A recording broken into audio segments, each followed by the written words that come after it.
विकल्पों और गारंटी को शामिल किया गया है। साथ ही साथ बीजेपी और कांग्रेस दोनों की तरफ से 17 नवंबर को होने वाले विधानसभा चुनाव के लिए चुनाव प्रचार भी लगातार जारी है।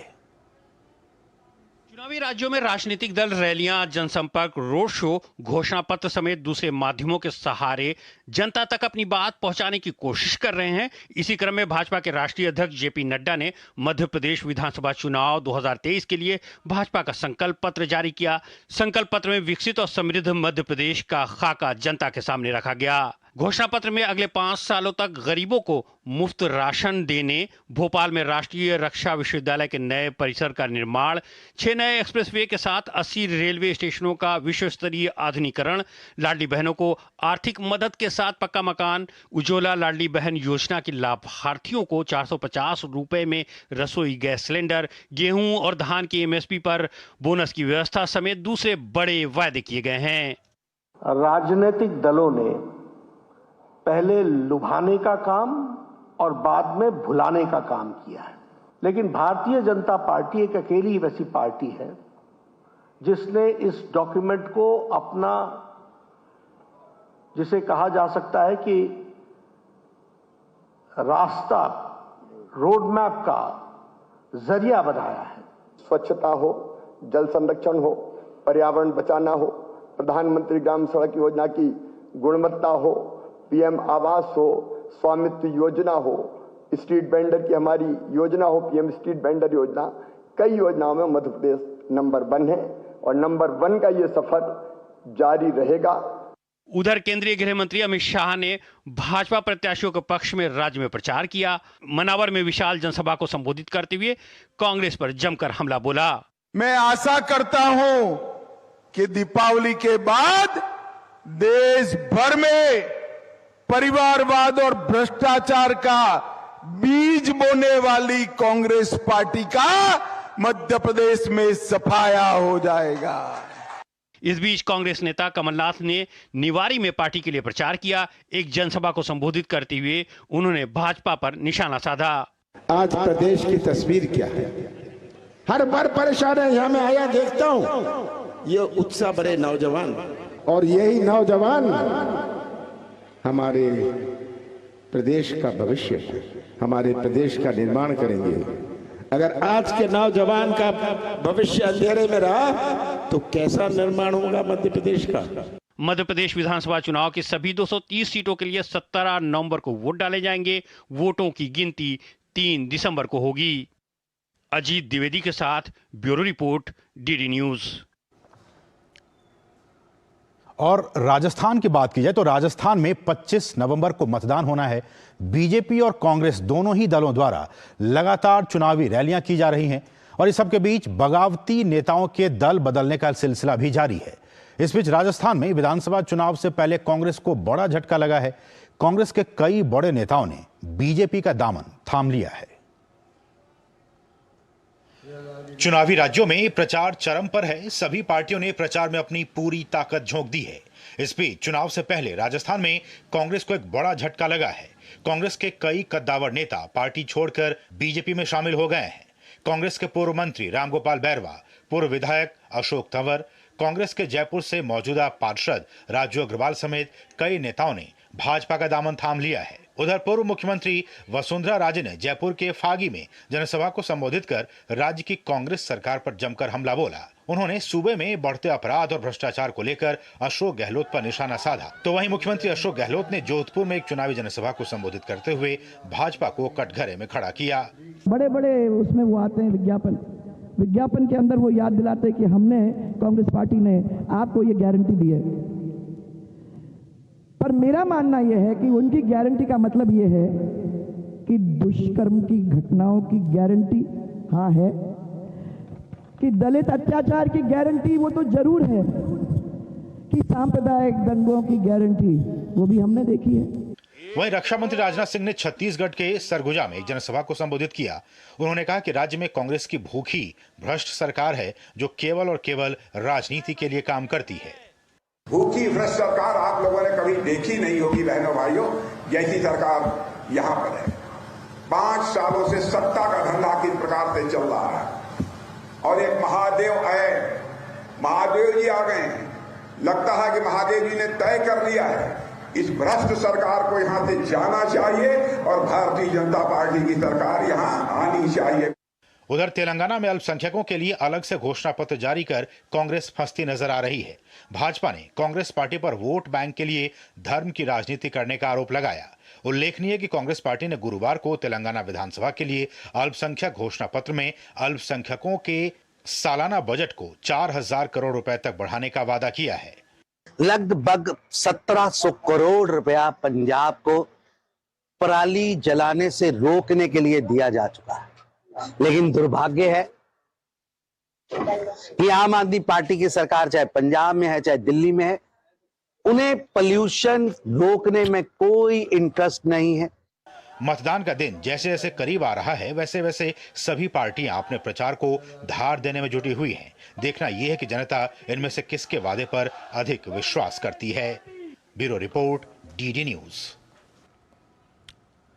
तो जैसा कि हमने आपको इस रिपोर्ट के जरिए बताया कि तमाम पार्टियां, चाहे वो बीजेपी हो, कांग्रेस हो, बीआरएस हो, तमाम पार्टियां जनता को लुभाने के लिए हर साल जो चुनावी साल होता है उसमें वो वादे करते हैं। उन वादों का क्या होता है जब वो चुनाव जीत जाते हैं? हमारा आज का विशेष यही है कि चुनावी पिटारा कौन किस पर भारी होता है। और ये एक दिलचस्प लड़ाई चलती है कि देखिए, हमने अपने इस संकल्प पत्र में या जो चुनावी घोषणा पत्र होते हैं उसमें हमने ये बातें कही हैं, लेकिन सबसे बड़ा सवाल यही होता है कि चुनाव जब जीत जाती है जो पार्टियां, उसके बाद उन वादों का, उन दावों का क्या हश्र होता है। हम इस पर आज बातचीत करने वाले हैं और हमारे साथ दो मेहमान इस वक्त जुड़ चुके हैं। हमारे साथ हैं राकेश त्रिपाठी, जो कि प्रवक्ता हैं बीजेपी के। राकेश जी, आपका बहुत बहुत स्वागत है हमारे इस कार्यक्रम में। और हमारे साथ अंशुल त्रिवेदी जी हैं, जो कि कांग्रेस की तरफ से हैं, कांग्रेस के प्रवक्ता हैं। आपका भी स्वागत है। और हमारे साथ एक तीसरे मेहमान वरिष्ठ पत्रकार प्रफुल्ल केतकर जी भी आपसे कुछ ही देर के बाद जुड़ने वाले हैं। हम उनसे बातचीत करेंगे, लेकिन शुरुआत अंशुल जी मैं आप ही से करना चाहूँगा। ये अभी आपने देखा भी बीजेपी की तरफ से जो लेटेस्ट ताज़ा मामला है जिस पर कि उन्होंने बयान दिया है तेलंगाना को लेकर, और आरोप ये लग रहा है कि आपने जिस तरह से तेलंगाना का जो घोषणा पत्र जारी किया है, जिसे कि अल्पसंख्यक घोषणा पत्र कहा जा रहा है, और बीजेपी ने साफ तौर पर यह कहा है कि इस घोषणा पत्र के जरिए आप धर्म की राजनीति कर रहे हैं। आपकी प्रतिक्रिया? नहीं, जहां तक कांग्रेस की बात है, आप जानते हैं कि हम सर्वधर्म संभाव में विश्वास करते हैं और सभी धर्मों को हमको साथ लेके चलना है। बात असल में ये है कि तेलंगाना में तो भाजपा कहीं है ही नहीं, दूर दूर तक वो कहीं रेस में भी नहीं है। और नहीं अंशुल जी, सवाल ये बीजेपी का है कि आप इस घोषणा पत्र के जरिए क्या अल्पसंख्यकों की राजनीति कर रहे हैं? सवाल मेरा ये। आप मुझे इंटरप्ट मत कीजिए, मैं जवाब दे रहा हूं, है ना। तो जहां तक बात रही तेलंगाना की, तो तेलंगाना में तो भाजपा कहीं कंटेंडर ही नहीं है। और वहां पे हम जाके देखते हैं कि जातिगत जनगणना का विरोध करने वाले नरेंद्र मोदी जी बोलते हैं कि मैं तेलंगाना में ओबीसी चीफ मिनिस्टर बना दूंगा। अब जब आप यहाँ पे कहीं आप गेम में ही नहीं है, रेस में ही नहीं है, तो आप बोल रहे हैं कि आप ओबीसी सीएम बनाएंगे। अच्छा, यदि प्रधानमंत्री जी बोलते हैं कि वो ओबीसी सीएम बनाएंगे तो वो हिंदुओं को तोड़ना नहीं होता है, हिंदू समाज का विभाजन नहीं होता है। लेकिन जातिगत जनगणना की बात यदि विपक्ष करता है, जो कि राहुल गांधी जी लगातार कर रहे हैं, तो बोलते हैं कि ये समाज को विभाजित कर रहे हैं। तो सबसे पहले तो इधर उधर की ध्यान भटकाने के बजाय ये बताएं कि क्या भाजपा जातिगत जनगणना के पक्ष में है या नहीं है। दूसरी बात, ये जो अल्पसंख्यक का मुद्दा, ये भाजपा का मुद्दा है। हम तो गारंटीज पे चुनाव लड़ रहे हैं। तेलंगाना हो, मध्य प्रदेश हो, छत्तीसगढ़ हो, राजस्थान हो, उस पर हम आज गारंटीज का जो एक मॉडल है उस पर हम अपना चुनाव लड़ रहे हैं। तो भाजपा को आज ये बताना होगा कि क्या वो 100 रुपए 100 यूनिट बिजली देगी, क्या वो किसानों का कर्जा माफ करेगी, क्या वो सिलेंडर सस्ते में देगी। क्योंकि भाजपा का तो यही मंशा रहती है कि किसी भी तरह हिंदू मुसलमान पाकिस्तान ले आए और जनता के मुद्दों से ध्यान भटका दे। यही आरोप अंशुल जी बीजेपी की तरफ से कांग्रेस पे, और कांग्रेस के नेता होने के तौर पे आप बीजेपी पे लगा रही है। आरोप प्रत्यारोप चलता रहता है। लेकिन राकेश जी के पास मैं आ जाऊं। राकेश जी, जो अंशुल जी कह रहे हैं कि इस तरह की बातें, आपकी इस पर प्रतिक्रिया क्या है? देखिए, सबसे पहले तो आपको और मेरे साथ बैठे हुए सभी को पैनलिस्टों को, देख रहे दर्शकों को, सभी को दीपावली की बहुत शुभकामनाएं। और विशेष तौर पर गौरव के क्षण है कि जब हम आपसे बात कर रहे हैं तो इस समय भारत ने फिर एक नया रिकॉर्ड कायम किया है। अयोध्या में राम की पैड़ी पर 22,23,000 दिए जला करके Guinness book of world record में फिर रिकॉर्ड दर्ज करने का काम किया है। आज जिस तरह से अयोध्या के दीपक से अयोध्या दमक रही है, आज भारत चमक रहा है। प्रधानमंत्री नरेंद्र मोदी जी की गरीब कल्याण नीतियों के कारण आज गरीबों के घर रोशन हुए हैं। देश के 4 करोड़ लोगों को आज उनको जो पक्के मकान मिले हैं, इस कारण से आज कांग्रेस बौखलाई हुई है। आज भारतीय जनता पार्टी की मध्य प्रदेश इकाई ने आज अपना संकल्प पत्र, अपना घोषणा पत्र, अपना विजन डॉक्यूमेंट जगत प्रकाश नड्डा जी जो भारतीय जनता पार्टी के राष्ट्रीय अध्यक्ष हैं, उन्होंने आज जारी किया है।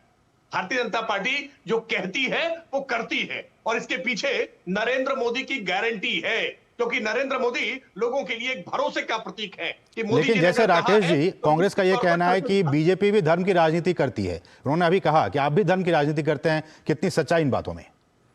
मुझे लगता है कि राजनीति तो धर्म पूर्वक ही की जानी चाहिए, कभी भी अधर्म की राजनीति नहीं की जानी चाहिए, संविधान विरोधी राजनीति नहीं की जानी चाहिए। दुर्भाग्य यह है कि अंशुल जी की पार्टी संविधान विरोधी राजनीति करने चाहती है, जानबूझ करके मजहबी तुष्टीकरण करना चाहती है। मस्जिदों को भी फ्री लाइट की घोषणा 2018 में भी तेलंगाना में इन्होंने की थी। ये किसी भी तरह से येन केन प्रकारेण लॉलीपॉप थमा करके कैसे लुभावनी बातें करके कैसे वोट हथियाए जा सके, कैसे वोट बैंक की पॉलिटिक्स की जा सके, कांग्रेस का लगातार ये प्रयास रहा है। लेकिन नरेंद्र मोदी जी ने आज बैंक खाते खुलवा करके सामान्य लोगों में एक भरोसा बढ़ाया है कि इस देश के 54 करोड़ लोग ऐसे जिनके पास बैंक खाते नहीं थे, आज उनको बैंक खाते खोल करके एक नया वोट बैंक क्रिएट कर दिया है जो बैंक में सीधे जुड़ गया है। वरना राजीव गांधी कहते थे कि 100 रुपए केंद्र से चलते हैं और 85 पैसे भ्रष्टाचार की भेंट चढ़ जाते हैं। देश का प्रधानमंत्री इस प्रकार के शर्मनाक स्वीकारोक्ति करे, ये देश कैसे बर्दाश्त कर सकता था? और आज हम दावे से कहते हैं कि 100 रुपए चला तो 100 रुपए का पूरा पैसा, एक पैसा भी कोई बिचौलिया कहीं खा नहीं सकता है। ये भारतीय जनता पार्टी की आज प्रामाणिकता है, विश्वसनीयता है।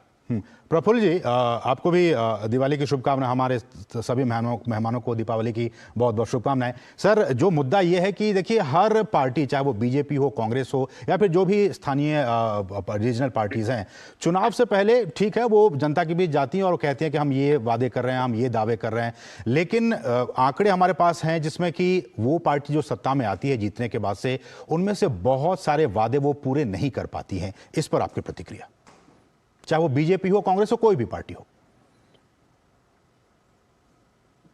जी असीम, आपको भी सारे पैनलिस्ट को, सारे आपके माध्यम से सारे दर्शकों को दीपावली की बहुत बहुत शुभकामनाएं। आपने बिल्कुल सही कहा, इसका कारण हमको ठीक से समझना पड़ेगा। अभी कांग्रेस के प्रवक्ता भी कह रहे थे कि हमने तो कुछ घोषणाएं की है जिसके आधार पर हम बिजली फ्री देंगे, ये फ्री देंगे।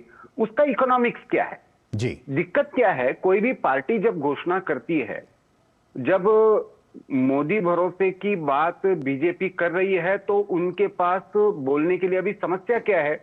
गहलोत जी ने भी कुछ चीजें ग्राउंड पर डिलीवर करने की कोशिश की है, लेकिन आप अभी हिमाचल प्रदेश देख लीजिए, आप अभी कर्नाटक देख लीजिए, ये 2 राज्य है जहां पे कांग्रेस ने कुछ घोषणाएं की थी। या पंजाब का मॉडल देख लीजिए, जहां पे कुछ घोषणाएं ऐसी ही की गई थी।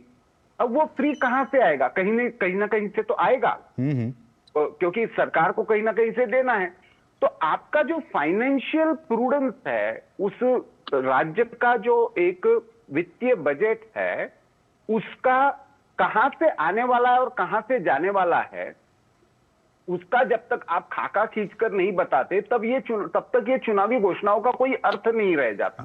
तो सर, जब फिजिबल ही नहीं है, जब आप वादे कर रहे हैं, जो दावे कर रहे हैं जो फिजिबल नहीं है, तो आप क्यों करते हैं? आपने तो इसके इकोनॉमिक्स की बात बताई, लेकिन इसमें जो पॉलिटिक्स घुसा हुआ है कि देखिए, तेलंगाना में आप ठीक चुनाव से पहले आप एक धार्मिक जो अल्पसंख्यक हैं उनके लिए आप वादे कर रहे हैं, दावे कर रहे हैं, जिसको लेकर कि बीजेपी हमलावर है। इस पर आपकी प्रतिक्रिया? देखिए, ये कांग्रेस का मैं मानता हूं कि वैचारिक द्वंद्व है। गुजरात में जाती है तो वो हिंदुत्व का एजेंडा लेकर जाना चाहती है, मध्य प्रदेश में जाती है तो अलग तरीका होता है, उत्तर प्रदेश में जाती है तो वो कभी राम भक्त भी बन जाती है, फिर तमिलनाडु में अपने साथियों के साथ खड़ी रहेगी तो वो फ्रीडम ऑफ स्पीच के नाम पर सनातन का विरोध भी कर रहे हैं तो भी दिक्कत नहीं होगी। तो ये मैं मानता हूं, ये कांग्रेस बहुत दिनों से अपनी सेक्युलरिज्म की विचारधारा के द्वंद्व में जूझ रही है और उससे अभी भी वो निकल नहीं पा रही है। और हर बार ऐसी घोषणाएं होती है। अभी कर्नाटक के भी एक नेता राजस्थान में प्रचार के लिए गए थे, वो भी कह रहे थे हमने 4% का रिजर्वेशन कर्नाटक में दिया था, उसको फिर से लाएंगे। तो इस तरह के जब संविधान जब किसी भी धर्म के मत पंथ के आधार पर आरक्षण का प्रावधान नहीं करता, और ऐसे में प्रफुल्ल सर की ये देखने वाली बात हुई कि जिस तरह के दावे और वादे हर पार्टी की तरफ से की जाती हैं, लेकिन जनता किनके वादों को आत्मसात करती है। और इस बार के चुनाव में भी जब नतीजे 3 दिसंबर को आएंगे तब पता चलेगा कि किनके वादे किनके दावे लोगों ने। अंशुल जी, चूंकि समय की कमी है, बहुत सारे और भी खबरें हमें दिखाने दर्शकों को, तो बहुत बहुत शुक्रिया हमारे साथ जुड़ने के लिए। इतना ही समय है आज, आगे फिर कभी इस मुद्दे पर चर्चा होगी। राकेश जी आपका बहुत बहुत शुक्रिया, अंशुल जी आपका बहुत बहुत शुक्रिया और प्रफुल्ल सर आपका भी